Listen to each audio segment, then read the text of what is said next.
Buenas noches, iglesia, ¿cómo están? Dios los bendiga. Es un privilegio para mí nuevamente acercarme a sus casas para llevar la palabra de Dios. Deseo de todo corazón que todas las cosas marchen bien y sobre todo que podamos vivirlas con fe y con perseverancia. Este es el tema que hoy vamos a estar cerrando después de todo este mes. Hemos estado orando utilizando este tema, el tema de la perseverancia, que es tan importante para nuestra vida como creyentes. Y espero de todo corazón que también haya sido de mucha utilidad para su vida diaria. Quiero recordarles rápidamente nuestras reuniones. El próximo domingo estaremos a las 9 de la mañana. Espero que todos puedan asistir, que puedan congregarse, que podamos adorar al Señor el domingo. Muy puntuales, lleguemos a tiempo, lleguemos a las 9, porque el culto no solo es la palabra, el culto también es la alabanza, la adoración. Así que le invito para que podamos tener en cuenta llegar puntual a la iglesia a las 9 de la mañana, por favor. Y bueno, todos los miércoles también estamos a partir de las 8 de la noche teniendo un tiempo de una corta reflexión y dedicamos unos minutos para orar. Así que bueno, doy la bienvenida a los que se van uniendo. Bienvenidos todos, Dios les bendiga. Así que quiero pedirle en esta noche que vayamos a nuestras Biblias, por favor, al Evangelio de Mateo. Vamos a ir a Mateo capítulo 24. Por favor, diríjase a su Biblia. Vamos a ir a Mateo capítulo 24. Y vamos a leer en esta noche los versículos 3 al 13. Mateo 24, versículos 3 hasta el 13. Vamos a buscarlo, por favor, y vamos a leer juntos. Muy bien, dice la palabra de Dios. Más tarde, Jesús se sentó en el monte de los olivos. Sus discípulos se le acercaron en privado y le dijeron: Dinos, ¿cuándo sucederá todo eso? ¿Qué señal marcará tu regreso y el fin del mundo? Jesús les dijo: No dejen que nadie los engañe, porque muchos vendrán en mi nombre y afirmarán: Yo soy el Mesías, y engañarán a muchos. Oirán de guerras y de amenazas de guerras, pero no se dejen llevar por el pánico. Es verdad, esas cosas deben suceder, pero el fin no vendrá inmediatamente después. Una nación entrará en guerra con otra, y un reino con otro. Habrá hambres y terremotos en muchas partes del mundo. Sin embargo, todo eso es solo el comienzo de los dolores del parto. Luego vendrán más. Entonces los arrestarán, los perseguirán y los matarán. En todo el mundo los odiarán por ser mis seguidores. Muchos se apartarán de mí, se traicionarán unos a otros y se odiarán. Aparecerán muchos falsos profetas y engañarán a mucha gente. Abundará el pecado por todas partes y el amor de muchos se enfriará. Pero el que se mantenga firme hasta el fin será salvo. Vamos a leer nuevamente esa última parte del versículo 13. Pero el que se mantenga firme hasta el fin será salvo. Vamos a orar. Señor, damos gracias por esta palabra. Damos gracias por este momento que nos das después de las ocupaciones del día, Señor, para meditar en tu bendita palabra, Señor. Te doy gracias por cada persona que se ha unido, Señor, y por los que verán este mensaje más adelante. Ruego, Señor, que este mensaje sea útil para su vida espiritual y sobre todo para que puedan encontrar la fe en tu Hijo Jesús. Te pido, Señor, que nos guíes, nos enseñes y que por favor me puedas usar en esta noche para tus propósitos. Te doy gracias, Dios mío, en el nombre de Jesús. Amén y amén. Queridos hermanos, muy buenas noches nuevamente para los que van llegando. Quiero recordarles que hoy estamos terminando este tema que Dios nos ha dado para el tiempo de oración, que ha sido la perseverancia. Y he querido remitirme a este texto porque me parece muy, muy interesante. Además que nos da un poco de luz de las cosas que van a acontecer antes de que Jesús regrese por segunda vez. Quiero hacer una claridad importante antes de analizar este texto. Dentro del estudio de la palabra hay varias corrientes acerca de los temas del tiempo del fin, ¿verdad? Nosotros estamos ubicados en una de ellas y nosotros creemos, de acuerdo a la luz que tenemos en la Biblia, creemos que el rapto y la segunda venida del Señor son dos eventos diferentes. Hay otro grupo de hermanos muy serios en sus estudios que creen que la segunda venida es un evento totalmente igual al momento del rapto, ¿sí?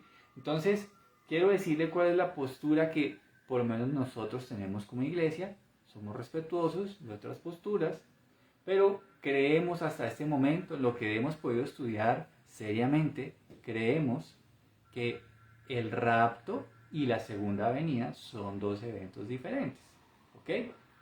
Entonces, basados en eso, quisiera que pudiéramos analizar algunos detalles muy interesantes que el Señor Jesucristo nos habla en estos versículos. Lo primero que debemos tener en cuenta es qué está pasando en ese momento.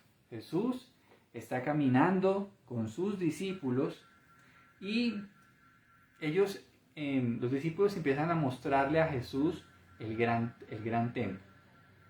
¿Cuál es el templo que ellos están viendo con sus ojos en ese momento?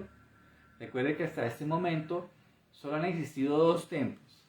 El templo que construyó Salomón, que con la ocupación de Babilonia fue totalmente quemado y derribado, pero después vino un segundo, que fue el templo que levantó el gran Herodes. Ese templo también fue destruido después, más o menos unos 70 años, después de la resurrección de Cristo, y de ese templo pues también quedó todo en el suelo, ¿verdad? Entonces el templo que ellos están viendo en ese momento es el templo de Herodes, es decir, el segundo.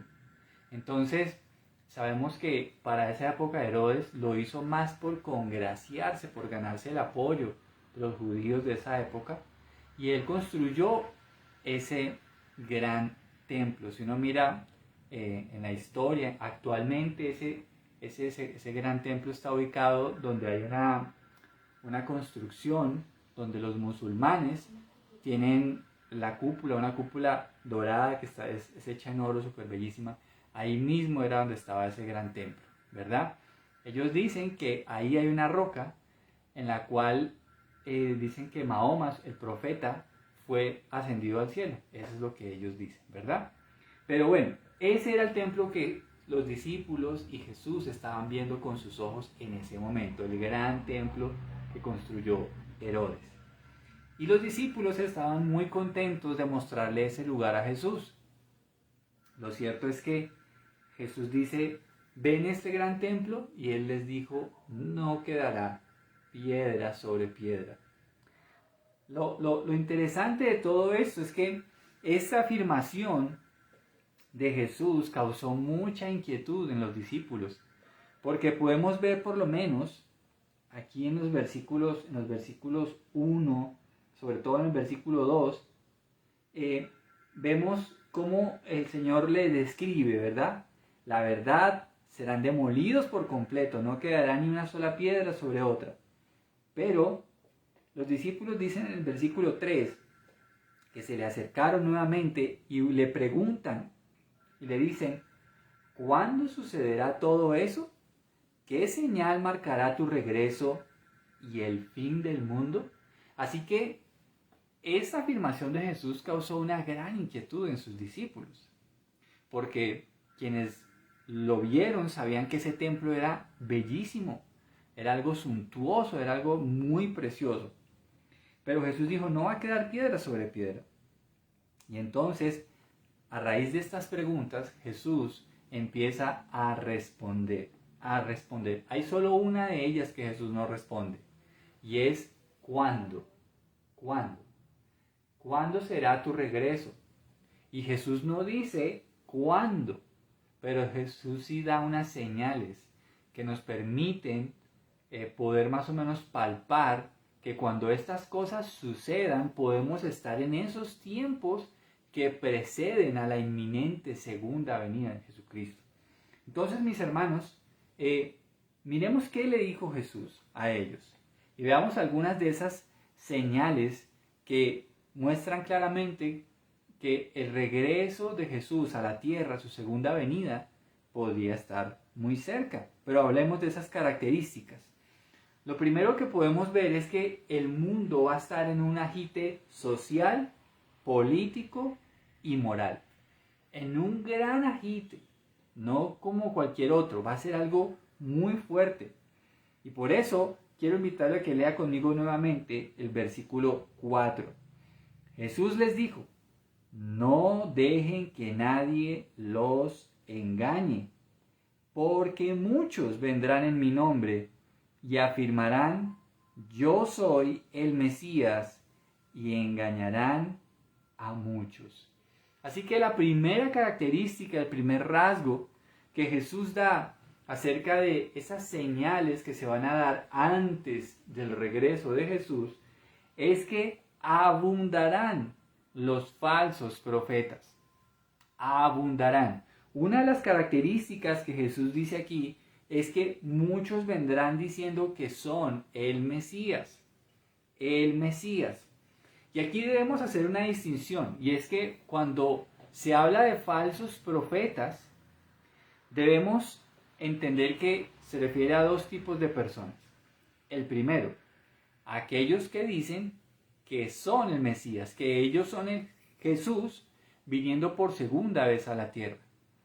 Y por lo menos hemos visto que muchos de ellos afirman ser el Mesías y se han muerto de enfermedad, han sido descubiertos en estafas, en fin, no le dan la talla al verdadero Mesías. Y son falsos Mesías, y es de por sí bastante pretencioso autoproclamarse como el Mesías. Pero Jesús dijo que esa sería una de las señales de que Él podría regresar pronto. Lo segundo, al respecto de este tema, es que no solamente cuando hablamos de esos falsos profetas, hablamos de aquellos que dicen ser el Mesías, sino que la Biblia es muy clara que los falsos profetas también son aquellos, y aquí es donde debemos tener también mucho cuidado, hermanos, porque no todo el que predica desde un púlpito en una iglesia es un profeta de Dios. Y esto debemos ser muy cuidadosos. ¿Por qué? Si usted puede y tiene tiempo en casa, le invito a que indague en 2 Corintios, y creo que está en el capítulo 12, y se va a dar cuenta cómo la misma Biblia nos dice que Satanás se disfraza como ángel de luz, y dice que él también envía a sus siervos a las iglesias. Así que mire qué delicado. Si nosotros no acostumbramos a alimentar nuestro discernimiento espiritual, a leer la Biblia, quiero decirle que los falsos profetas van a utilizar nuestra pereza de leer y de estudiar la Biblia, y vamos a ser presa fácil de sus engaños. Mis hermanos, para que haya un engaño en la iglesia se requieren de dos personas: de uno que engañe y de otro que crea ese engaño. Así que por eso es tan importante que nosotros leamos la Biblia. Y Jesús dijo que habrían falsos profetas, que habrían falsos mesías. Es increíble, y la verdad es un poco hasta molesto, incómodo, ver cómo lamentablemente hay personas que desde los púlpitos de las iglesias dicen cosas tan aberrantes y tienen costumbres tan alejadas de la palabra de Dios. Pero para eso, insisto, se requiere de personas que no lean sus Biblias. Y aquí debemos tener mucho cuidado. Y esa es la primera señal, que habrán falsos profetas, habrán falsos mesías. Y aquí es donde la iglesia debe tener mucho cuidado. Por eso es tan importante que que con Biblia en mano nosotros indaguemos.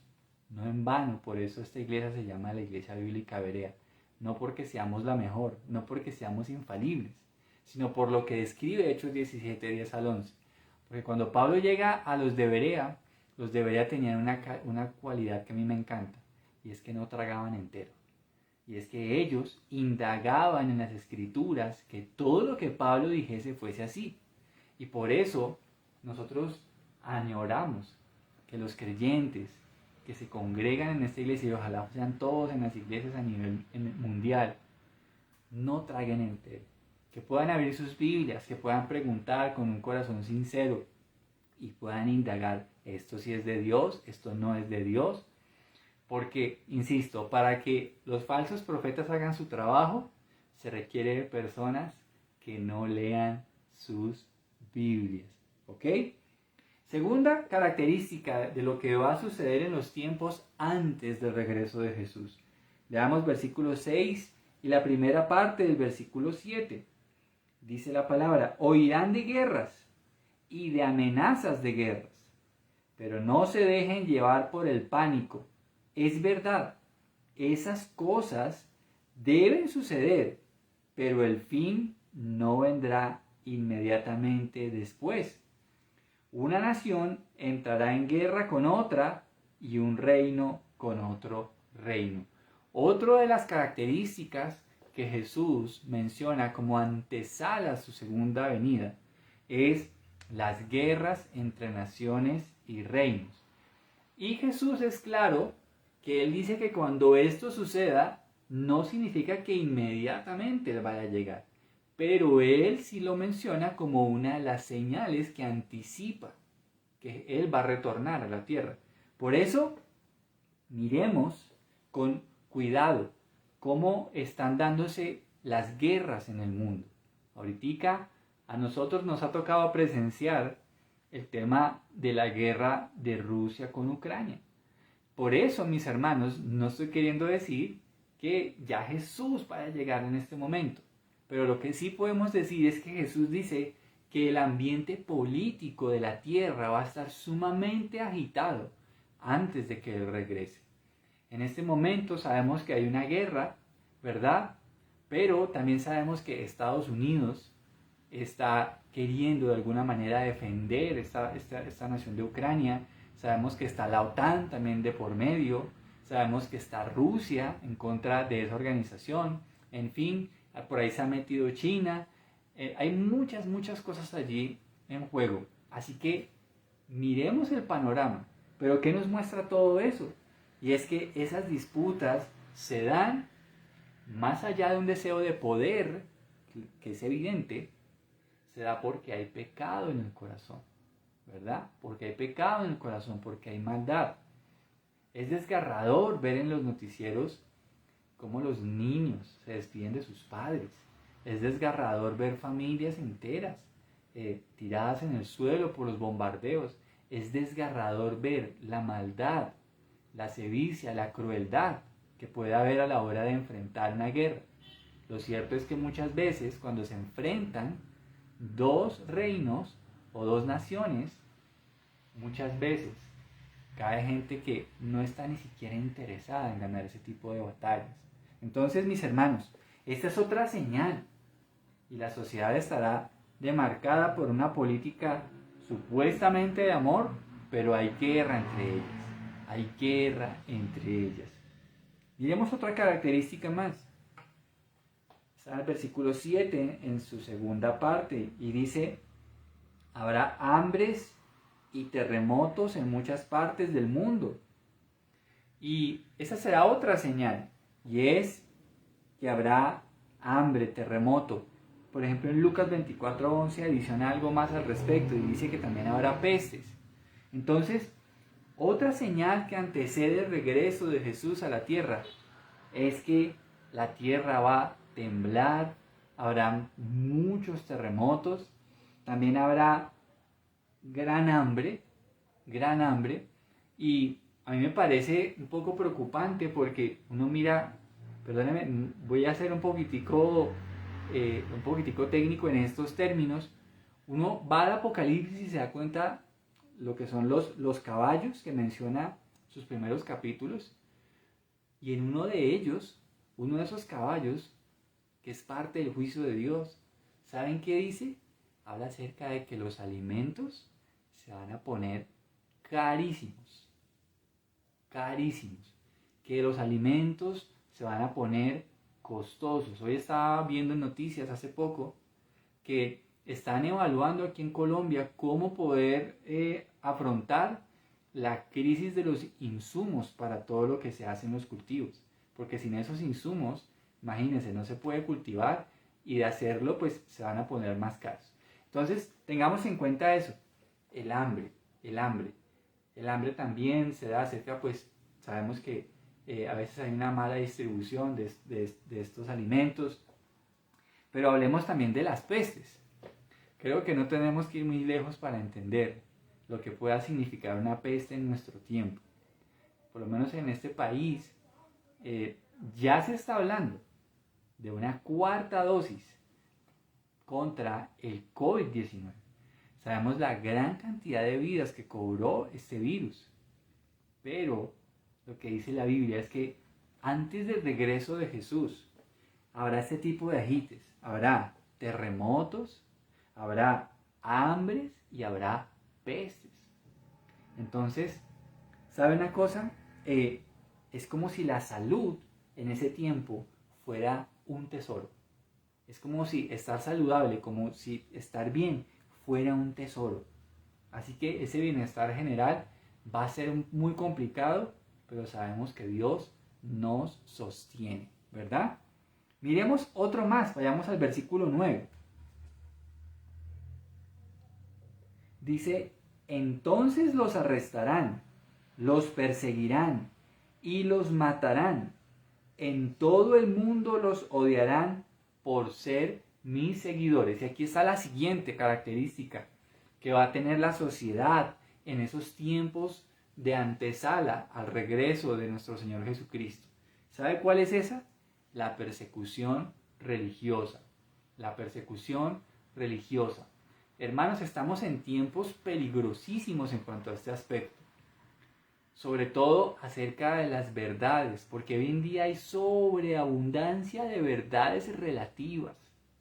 Así que mis hermanos, tengamos cuidado, porque hoy en día si nosotros llegamos a decir la verdad acerca de temas sexuales, de temas morales, entonces vamos a ser tenidos por personas que no tenemos amor. Tengamos cuidado, porque va a haber persecución religiosa. Y hoy en día sí que es un peligro uno poder decir con libertad lo que dice la Biblia al respecto de varios temas. Y sabes, esa será otra señal que marca que Jesús estaría cerca a regresar a la tierra. La persecución religiosa. ¿Y por qué se da la persecución religiosa? Jesús lo dijo claramente. Voy a leerles un texto de Juan 15, 18 al 21, donde dice lo siguiente. Juan 15, 18 al 21. Jesús le está hablando a sus discípulos y les dice, si el mundo los odia, recuerden que a mí me odió primero. Si pertenecieran al mundo, el mundo los amaría como a uno de los suyos. Pero ustedes ya no forman parte del mundo. Yo los elegí para que salieran del mundo, por eso el mundo los odia. ¿Recuerdan que les dije? El esclavo no es superior a su amo. Ya que me persiguieron a mí, también a ustedes los perseguirán. Y si me hubieran escuchado a mí, también los escucharían a ustedes. Les harán, todo eso a causa de mí, porque han rechazado a aquel que me envió. Y aquí está la razón por la cual habrá persecución religiosa. Porque si el mundo aborreció a Jesús, el mundo va a aborrecer a su esposa, a su iglesia. Mis hermanos, el mundo odia a la iglesia porque odia a Jesús. Y es así de sencillo. Si nosotros, no sé si usted recuerde aquel aquel pasaje de la Biblia cuando habían capturado al Señor Jesucristo y de repente Pedro sabía, porque el Señor le había dicho que antes que el gallo cantara lo habría negado 3 veces. Pero hay una parte en la que Pedro quiere entrar a ese lugar donde está el Señor Jesucristo, y de repente hay una mujer que lo reconoce y le dice: Pedro, tú eres uno de ellos. ¿Y saben qué fue lo que delató a Pedro? La forma en la que hablaba. La forma en la que hablaba. Mis hermanos, cuando nosotros seguimos a Jesús, se nos va a notar en todo, mis hermanos, hasta en la forma en la que hablamos. Y me va a perdonar, pero yo no concibo un cristiano que ande diciendo groserías. No concibo eso, la verdad, no lo entiendo. No lo entiendo, porque yo nunca veo a Jesús diciendo groserías. Tengamos cuidado con las palabras que usamos. Hermanos, tengamos cuidado en la forma en la que nos vestimos. ¿Sabes? Porque es bueno que la gente sepa que nosotros seguimos a Jesús. Que seguimos a Jesús. La iglesia será aborrecida porque aborrecieron a Jesús. La iglesia será aborrecida porque la iglesia le pertenece a Jesús. La iglesia será aborrecida porque el mensaje que predicamos viene de Jesús. Y ese mensaje va en contra de la naturaleza pecaminosa de la humanidad, ¿verdad? Entonces, esta es otra característica que tendrá el mundo antes de la segunda venida de Jesús. Quiero que miremos, por favor, versículos 10 y 12, allí mismo en Mateo 24. Y mira lo que dice, porque aquí nos describe otra cosa que también es bastante preocupante. Muchos se apartarán de mí, se traicionarán unos a otros y se odiarán. Aparecerán muchos falsos profetas y engañarán a mucha gente. Versículo 12. Abundará el pecado por todas partes y el amor de muchos se enfriará. ¿Qué sucede? Y esa es otra señal que se dará antes del regreso de Jesús. Y es que a causa de todas estas situaciones, de la persecución, del hambre, de la enfermedad, de la guerra, ¿qué va a suceder? Que vamos a empezar a ver una decadencia moral y espiritual en aquellos que dicen ser discípulos del Señor. Mis hermanos, fíjense en esto tan interesante.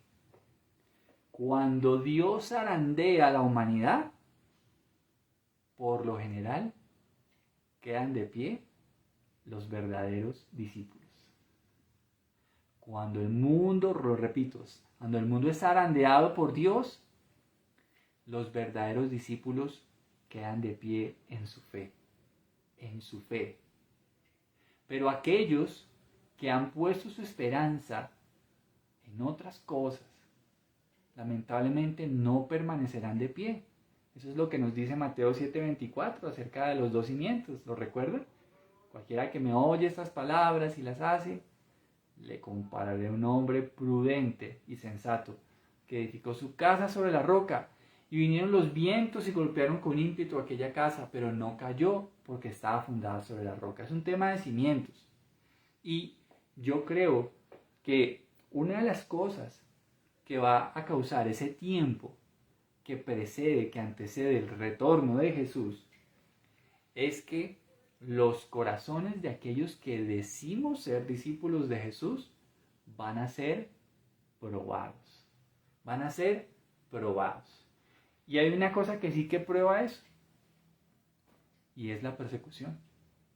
La persecución. Así que algunos, dice aquí, palabras del Señor Jesucristo, van a abandonar a Jesús y su camino. Van a abandonar a Jesús y su camino. Que a veces decimos, es que Dios no me escucha, es que Dios no me concede lo que quiero y por eso ya no lo voy a seguir más. Bueno, si a veces decimos eso, tengamos cuidado, porque eso quiere decir que nuestra fe está condicionada a las dádivas de Dios y no es una fe verdadera. Tengamos cuidado con eso.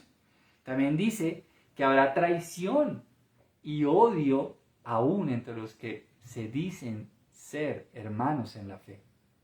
Hermanos, que eso exista fuera de la iglesia, pero dentro de la iglesia que haya traición, tengamos cuidado con eso, porque a veces nosotros como hermanos somos los que estamos dando ese mal ejemplo y no debiera ser así. En medio de una iglesia sin amor, entonces ¿sabe qué toma lugar? Cuando en la iglesia no hay creyentes fieles, cuando en la iglesia no hay creyentes que aman, entonces es un campo muy, muy bueno para los falsos profetas. Vienen los falsos profetas, empiezan a dar sus falsas profecías, empiezan a manipular la palabra y entonces acumulan aquellas masas de pseudo cristianos que se dicen llamar cristianos pero no lo son y son muy fáciles de manipular. Así que, ¿qué va a suceder? Cuando hay falsos profetas, ¿sabe qué sobreabunda? El pecado. Porque ahí lo dice que abundará el pecado. Le voy a decir por qué.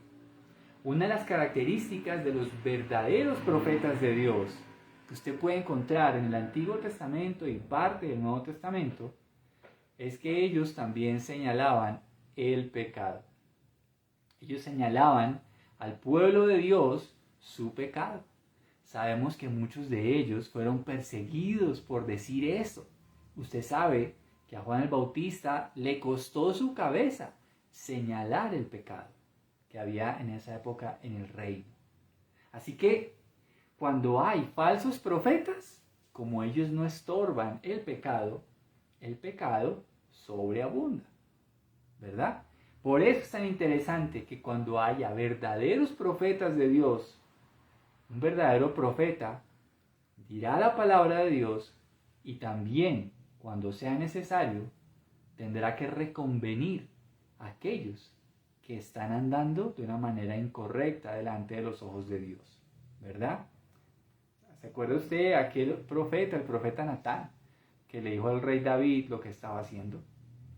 Entonces, eso es lo que muestra un verdadero profeta, que también el profeta señala con amor y con gracia el pecado de otros, buscando que ellos vuelvan a Cristo.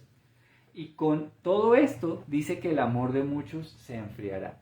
¿Se da cuenta usted de esta cadena de sucesos que llevan a que en la iglesia de los últimos tiempos se corra un gran peligro?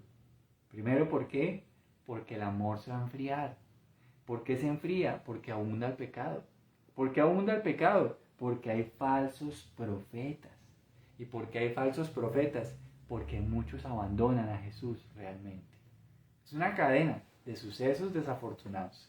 Así que finalizo porque usted dirá, ¿y qué tiene que ver todo esto con la perseverancia? Tiene muchísimo que ver. Lee conmigo el versículo 13, ya para terminar.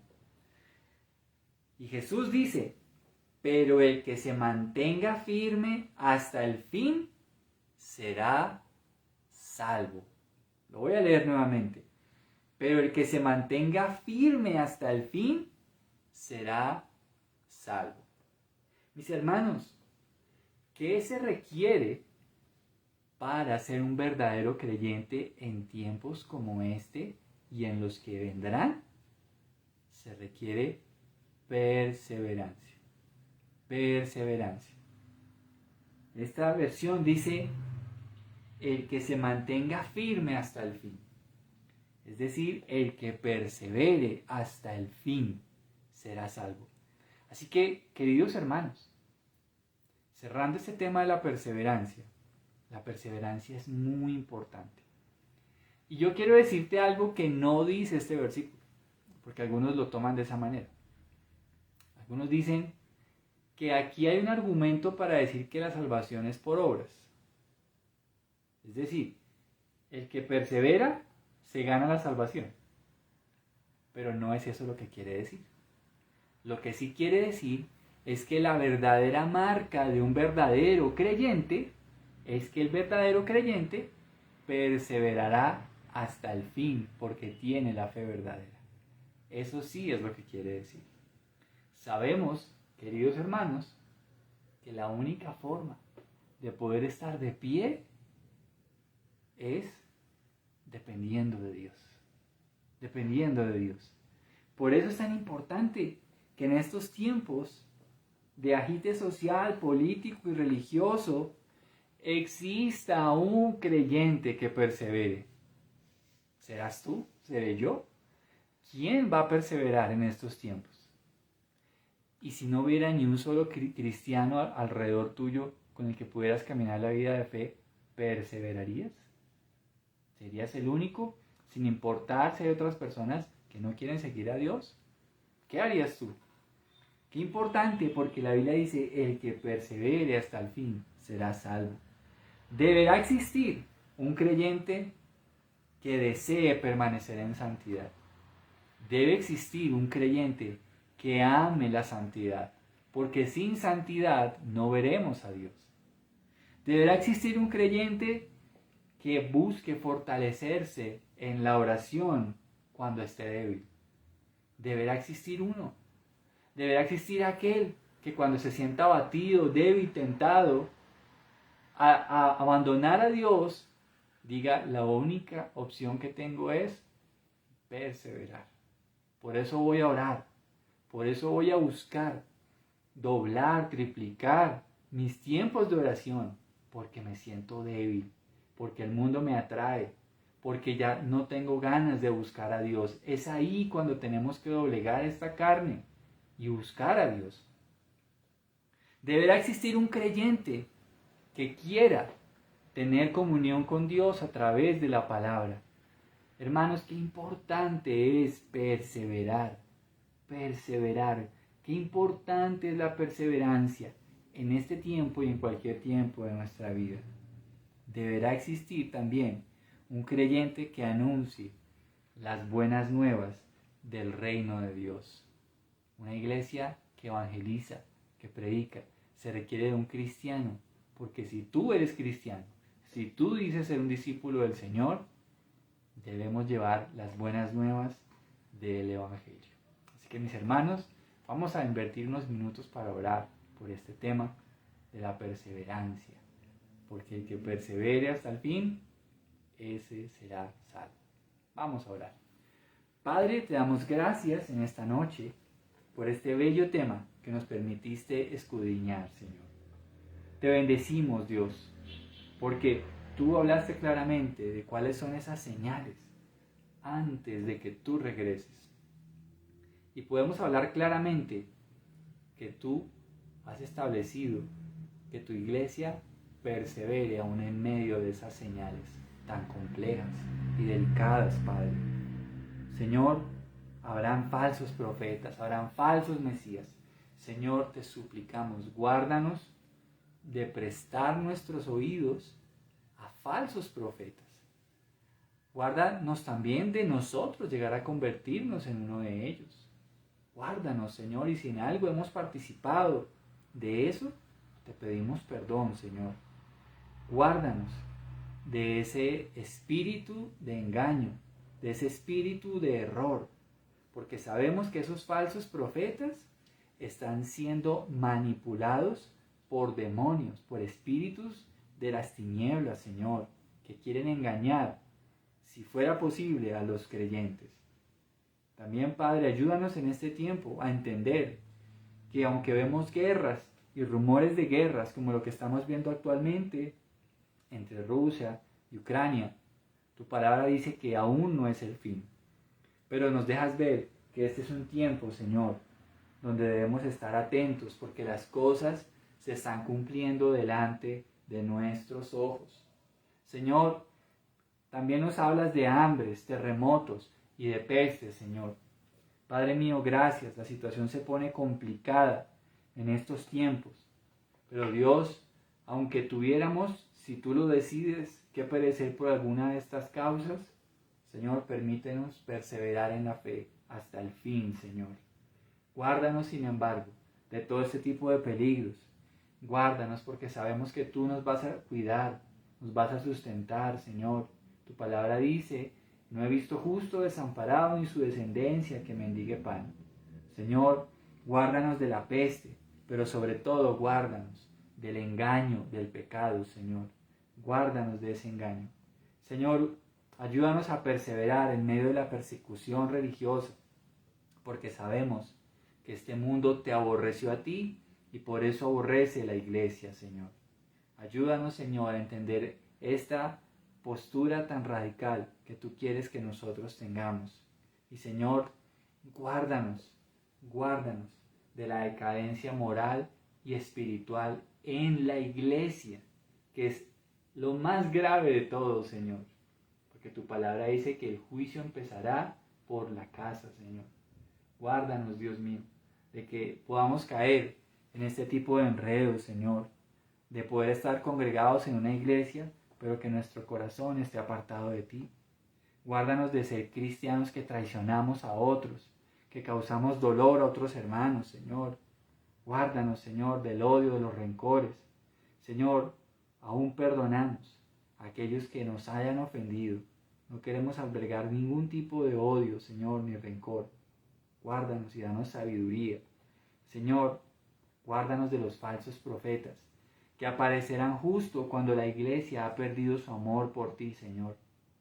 Guárdanos, y guárdanos porque su fruto será una iglesia llena de pecados, Señor. Y guárdanos de que ese amor se enfríe, de que ya no nos duela el pecado, de que ya no nos duela ofenderte, de que ya no nos duela, Señor, tener en cuenta tu palabra. Señor, ayúdanos a ser perseverantes, porque el que persevere hasta el fin, ese es el que es salvo. Señor, en medio de nuestra debilidad, sosténnos hasta el fin. Tú dijiste en Juan capítulo 10, mis ovejas oyen mi voz y me siguen, y yo les doy vida eterna y no perecerán. Nadie las podrá arrebatar de mi mano. Solo tú, Señor, puedes sostener nuestra debilidad. Solo tú, Señor. Ayúdanos a perseverar hasta el fin, Señor. Hasta el fin, Padre Santo. Te bendigo y te doy gracias por este mensaje. En el nombre de Jesús, amén y amén. Mis hermanos, mil gracias por su tiempo. Gracias por haberse conectado en esta noche. Espero que haya sido de bendición este tema de la perseverancia. Y bueno, les recuerdo entonces la invitación cordial para que nos congreguemos para adorar al Señor este próximo domingo a las 9 de la mañana. Por favor, muy puntuales, quiero insistir en eso. La alabanza empieza a las 9, pero no quiero que la gente esté llegando a 9:15, 9:20. Por favor, seamos puntuales para Dios, ¿vale? Dios los bendiga y vamos a perseverar. Bendiciones y una feliz noche.